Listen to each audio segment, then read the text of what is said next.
গাজা উপত্যকায় ইসরায়েলি বাহিনীর বিমান হামলায় নিহতের সংখ্যা ৫০,৯০০ ছাড়িয়ে গেছে। জাতিসংঘের বিশ্লেষণে দেখা গেছে, গত ১৮ মার্চ থেকে ৯ এপ্রিলের মধ্যে গাজায় কমপক্ষে ৩৬টি ইসরায়েলি হামলায় কেবল ফিলিস্তিনি নারী ও শিশু নিহত হয়েছে বলে জানিয়েছে আল জাজিরা।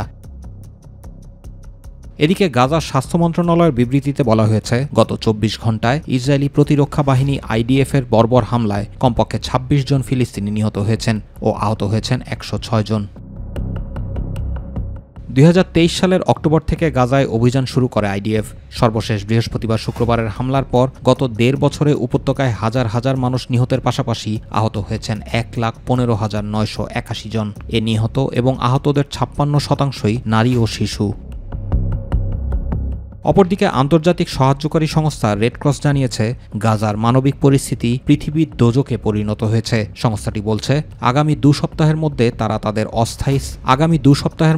তাদের অস্থায়ী হাসপাতালগুলো বন্ধ করে দিতে বাধ্য হবে, কারণ এরপর তাদের রসদ ফুরিয়ে যাবে।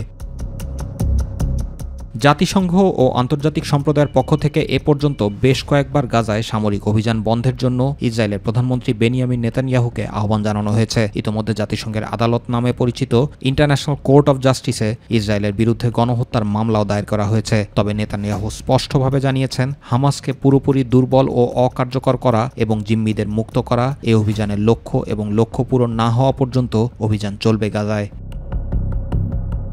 জুবায়ের রহমান, মাই টিভি নিউজ।